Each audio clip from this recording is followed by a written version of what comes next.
जी तो खुशामदीद इस नए लेक्चर में आपको welcome to this new lecture. So previously what we did was we tried to think mutually together. हमने पे ये सोचने की कोशिश की कि क्या इंसान जो है बहैसियत फ़र्द के क्या उसको can he be brought to a place in consciousness, आपके शऊर में किसी ऐसी सतह पर उस फ़र्द को लाया जा सकता है जहाँ से उसका ज़िंदगी के बारे में जो सोच विचार है वो यकसर तब्दील हो जाए।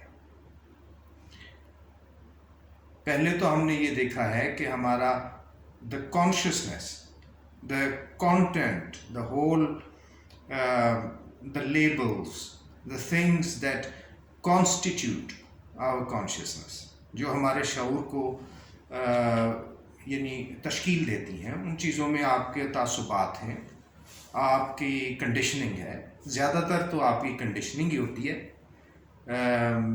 You are born into a society, you're born into a religion, you're born into a particular class, you have gone to a particular educational institution, you have acquired particular education, then you enter into profession, all that becomes a part of you. So what we call consciousness is the addition, the whole, the sum. It is the sum of the, all that I have acquired over the years. So your consciousness or your mind is nothing but the accumulation of all these factors. So question was how, and we understood it, that because it was acquired, all this conditioning, all the segments of conditioning were acquired, therefore they could be dropped because they were acquired through consciousness. So if you become conscious of them and see the truth behind them and the reasoning behind them and whether they have actually helped you as an individual or not in life, then you can drop them. Because it is my belief, but we will discover it. You don't have to believe in what I'm saying. But it is my belief that the accumulations can be dropped and an individual can become free of all this. And we kind of assumed, or we deduced from our previous lectures, that an agreement could be reached to say that yes, it is possible to come out of the accumulations, come out of the assumed things in life. Now when we come out of that, there is an emptiness. That is where we ended the last lecture. So when we have come out of the thought content, because the consciousness is thought basically, so all the goods and bads and all the beliefs and prejudices and ideologies, all these are part of thought, and because they're part of thought, they become part of your consciousness, because thought is consciousness in a way. Or as you presume consciousness to be, it is thought, nothing more than that.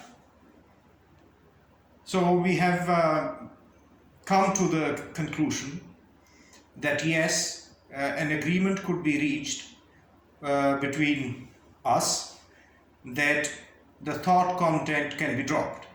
So we have reached at that state where the mind is completely empty. And I'm not, so what is happening actually?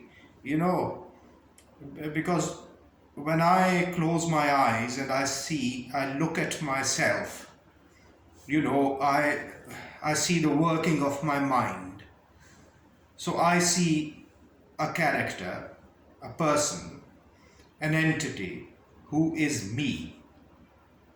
And that me is actually the combination of various kind of ideologies, various kind of cultural norms. I see a person who speaks 2 or 3 languages.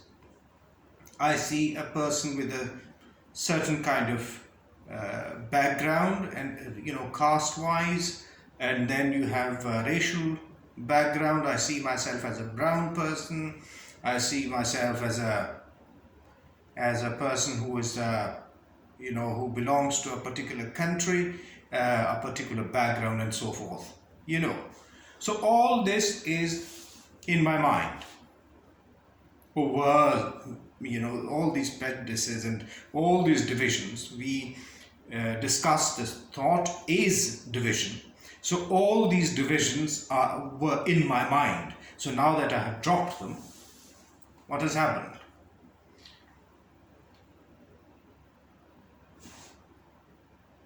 I can see things.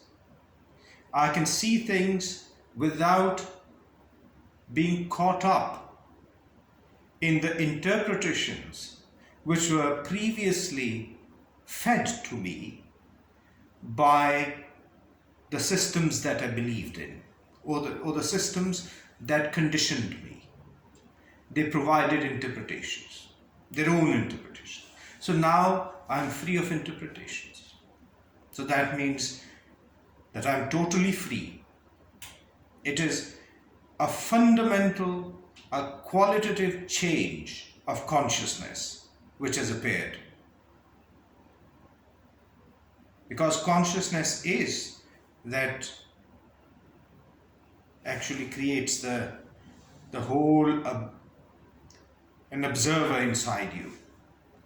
So you're observing life in a completely different way. So you're seeing it. You're seeing your stupidities, for example. Previously you were caught up in those stupidities. So you have dropped all that. All that is, the Urdu mein jisko kehte hain kasaftein, or the pollutions, pollutions of thought, they're dropped. And there is a clarity which is taking place. Now, what are you going to do with that clarity? That is the question. We spoke about is and ought previously. That the mind which is caught up in interpretations is a mind which divides. So in that division, a main division which was created and which is also in the collective consciousness of mankind at this time is the difference between science and what is non-substantial or which is slightly abstract than science, because science is actually the understanding of is, what is present, what is tangible. And then there is a side of life which is, as we discussed, we have lived in the time of science or the time of reason for not more than 200 or 250 years, but previously we have lived in the time of mythology for millions and millions of years. So that has to have some kind of influence on you as a being. So religion is part of that, because religion can, or the faith, or what we call belief, it cannot be substantiated, at least not in the sense that science would like it to be substantiated. So the division between science and religion comes into being. When you have dropped those divisions in your mind, and you have created a space which is all encompassing, what happens is that you are entering into a territory which is totally uncharted. You have never been there, because previously you were told what to do and how to do it, and you had deputized your thoughts You had given the religious thinking to the priest, for example, and or a certain institution, which is a kind of subdivision of a religion. For example, if you are a Sunni or a Shia or a Protestant or a Catholic, so what you have done is you have deputized your thinking, which was regarding this non-substantial, abstract side of life, non-substantial in a sense of non-material, So probably that whole phenomena of non-material side of life was deputized to the priest. And when it came to the substantiated side of life, you had deputized it to other things. For example, if you are, pharmaceuticals are there. If you have a headache or a flu or something, and you go to the doctor and get a medicine for that. So there was a dichotomy between the two. Anyhow, so what has happened is that paradoxes have merged in that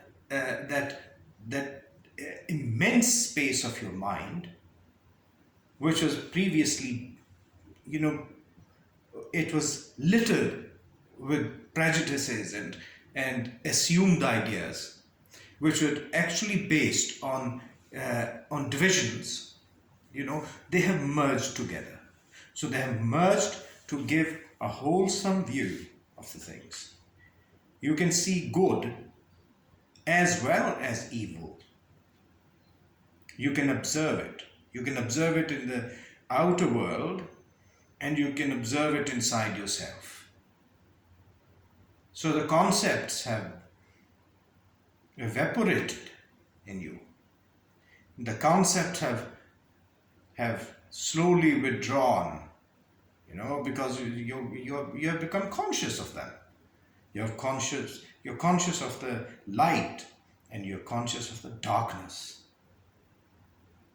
And slowly they have merged together to create a oneness.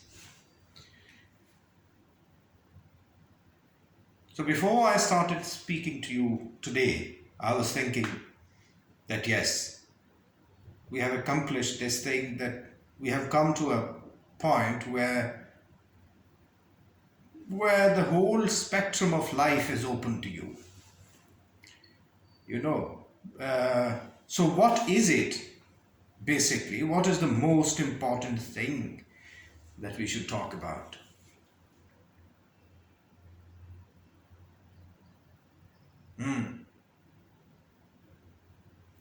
So,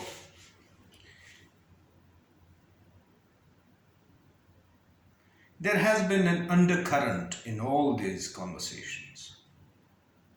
There has been an important realization behind these conversations. And we have indicatively tried to talk about them. Tried to talk about the undercurrent. So that undercurrent is that no system, we talked about it, no external system which is superimposed is going to affect you. It is going to affect you in a negative way, always, unless some kind of realization comes into being, which is not connected with that division of thought. There is no respite. There's no way that some kind of understanding is going to take place in you. You're going to just memorize the content of information. You're going to repeat it like your peers. The people who are doing the same, you're going to be a part of that. So I was thinking that now that we have seen that a space is required, in your head, space is absolutely necessary, because that littered consciousness has not helped. It has created problems on not only individual level, but on larger level for humanity. So it is an absolute why. First of all, why are we talking about these things? Because people are not interested. Very few people would be interested in deeper questions of life. So why are people, you know, uh, so involved uh, with superficial things? Superficial things are holidays, for example. Not that they're not necessary. I think the kind of it is important to see that the problem with the opposite says that one fragment of the same problem is the problem itself, and then the other side is the solution. This is very interesting to see that my professional life, for example, or my everyday life, profession, because it is a part of you. You leave home in the morning, you come back in the evening. So all that activity which is there to earn you the livelihood that you need, it becomes boring, and it becomes um, a constant cycle of events which is repeated every day. Every day, the same kind of routine you're going through. So the holiday, the vacation that you take, that is actually a diversion from the same movement, and that movement has created uh, an illusory solution to it, and that illusory solution is the vacation. So you go to the vacation and you come back after 10 days. You go there, you dance, you involve yourself into various kind of activities which you think are enjoyable, and they will take you away from that misery that you have been living in, going to work every day and coming back home and repeating the same thing the next day.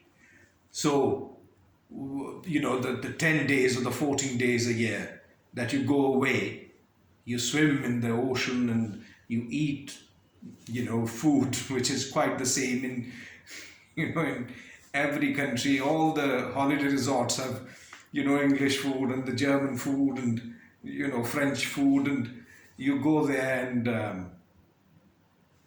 and do all these activities that are meant to take you away from your routine life and give you a sense of refreshment in a way, and then you come back to the same old way of life that you were in. The frustrations are there, the problems are there, and now you have to. First, you were thinking that now there are so many days left till I'm going for a holiday. Then the holiday is over, you come back with a certain amount of depression, a certain amount of probably some do look forward to going into the misery, but that is their problem.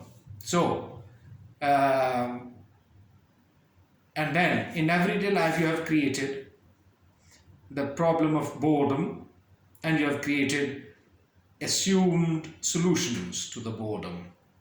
You have television, you have got music, for example, music in a sense that it is something which is created to take you away from the boredom of life. Then you have got various various events, religious events, non-religious events, Then you have got cinema. You go to the cinema, you go to the supermarket, you go to the shopping malls. So all these diversions are created to in response to that boredom, to the problematic, repetitive, cycle of life. But you see very clearly that if this was not there, they won't be there either. So one is a reaction to the other. So action and reaction are basically fragments of the same movement. I think it is quite simple to understand. So now that these opposites don't exist, we are able to see each and every aspect of life with clarity. We're able to see that love and hatred are as we see it.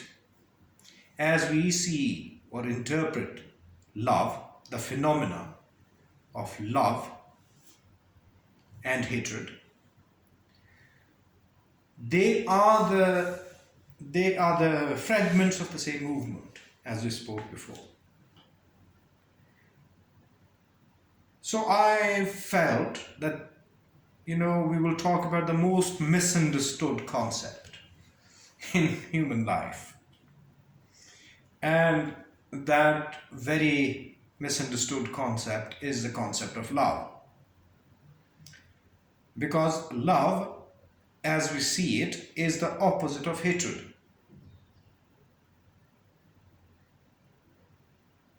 You see? As vacation is the reaction to the boredom of life, love is a reaction to hatred, and hatred is reaction to love. So it turns the whole movement, whole process of loving into two fragments. One is love itself. One is the byproduct of that emotion, which is love. If love is an emotion, that is another thing that we are going to talk about. So that has created hatred. There are byproducts of love. There is this hatred, there is jealousy, there is envy, there is a sense of possession.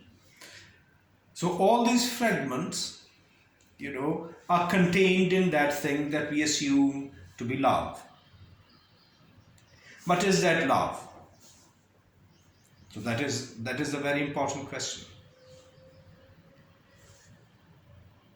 The ultimate kind of phenomena in human life, the ultimate feeling that people very much associate with themselves with, identify with it, and they talk about it all the time,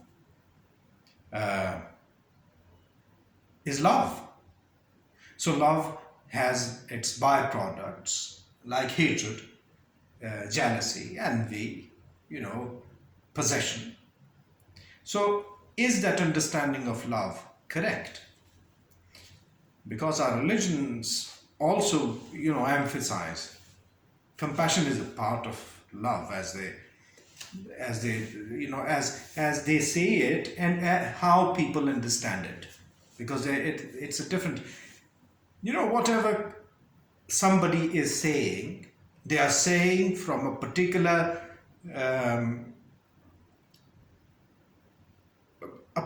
state of consciousness to the other.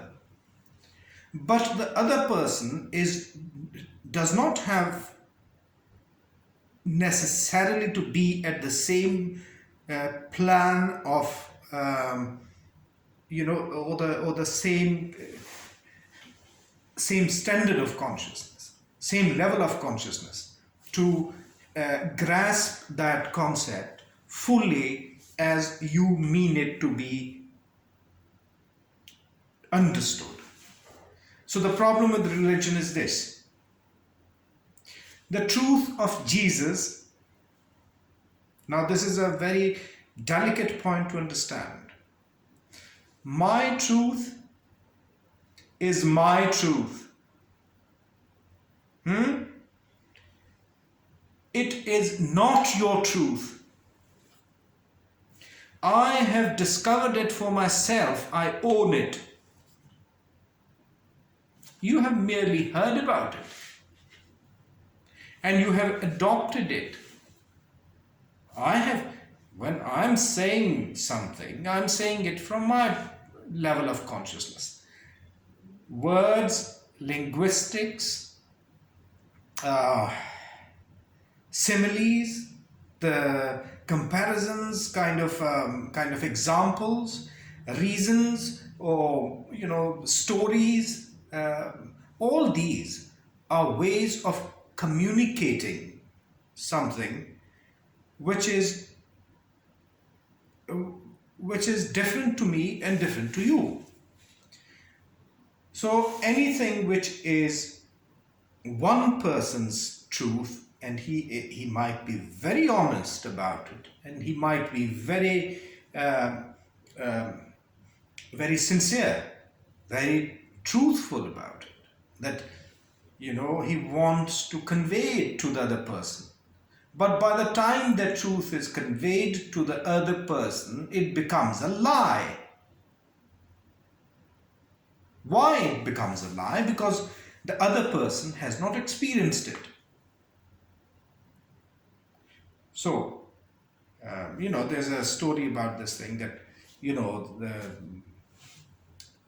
the disciples of Christ, somebody asked him, have you seen God? And he said, I haven't seen God. I think there's some. So they insist upon it, and he says that you can't see God because you can see me and you see God.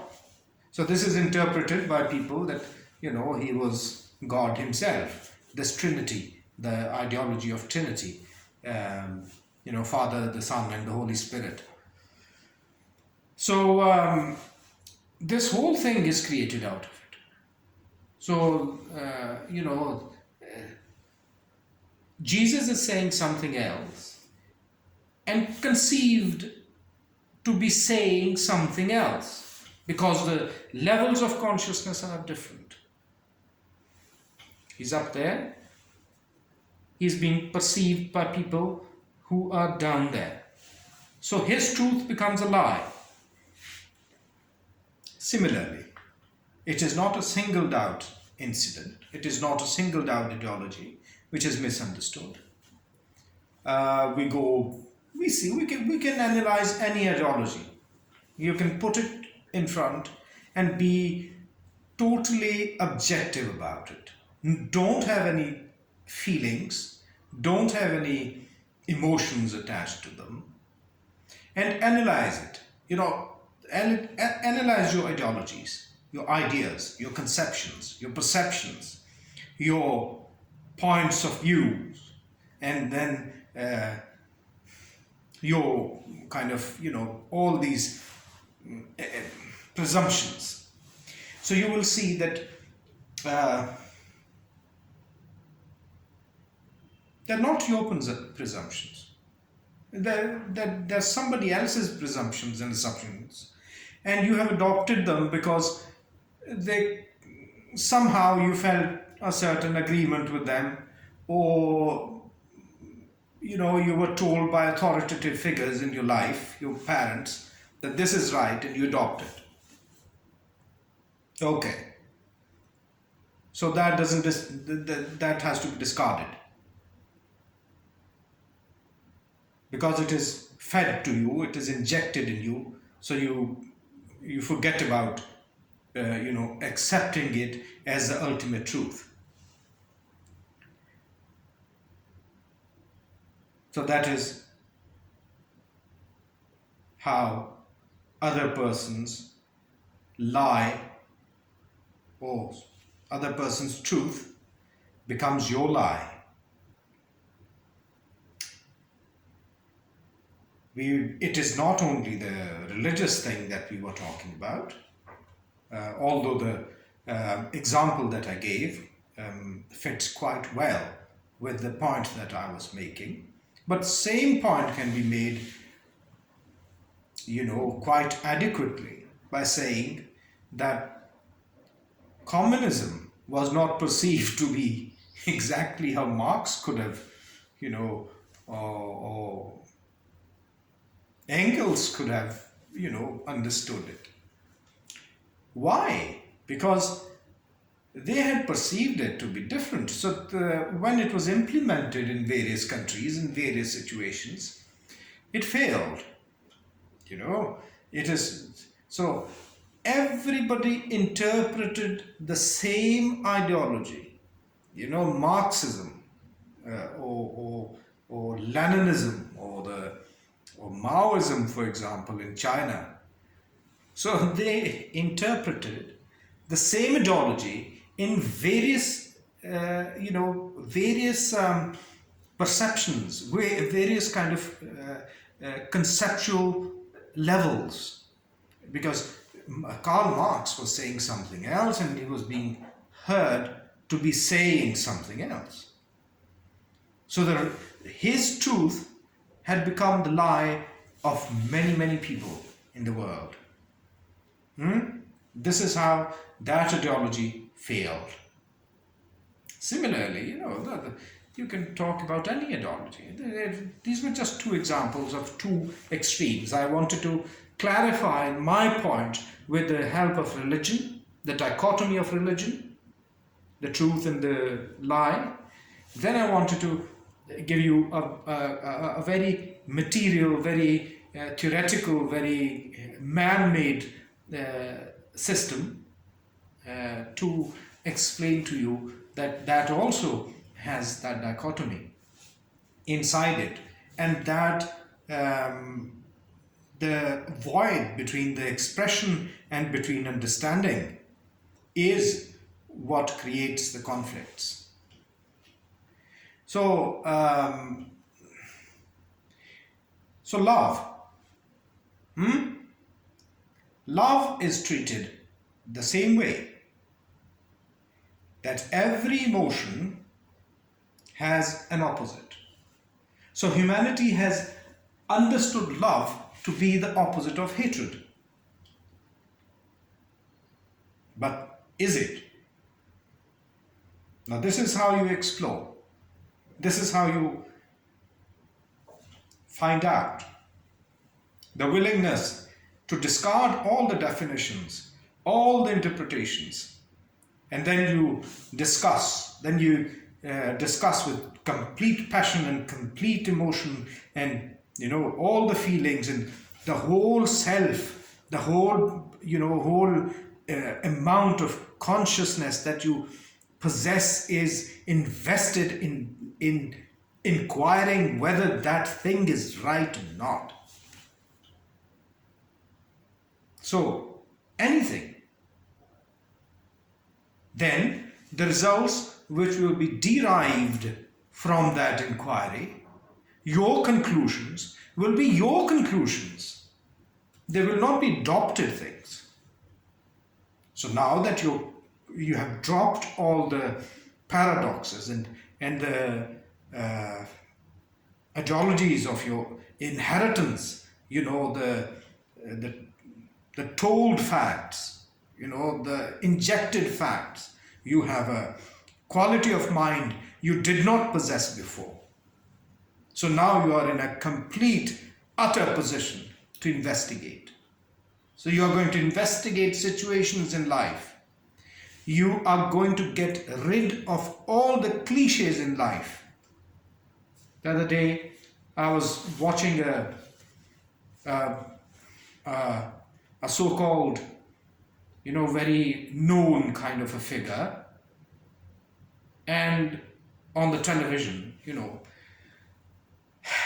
and he was trying to explain what he thought the phenomena of thought was, thinking. And his his explanation was so full of cliches. One could tell that, he had read books about it. He had tried to understand it through the point of view of various people. He had analyzed it and counter analyzed it. Analysis. Someone says always that analysis is paralysis. Sorry. So analysis is paralysis.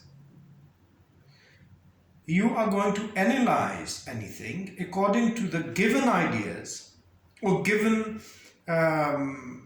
mechanics of other people. So that analysis is going to paralyze you. So the inquiry has to be completely an asset which belongs to you and nobody else, to deduce properly what everything, or the point of contemplation, what means, what is the real meaning behind that, will be yours, not anybody else's. So love is not the opposite of hatred. एक अच्छी सी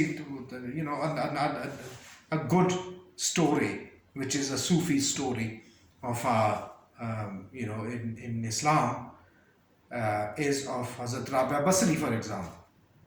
This was a lady who was a Sufi mystic, and another mystic went to her place, and he asked for the Quran to be brought for him to read. So Hazrat Rabia Basri gave him a copy of the Quran that she used herself.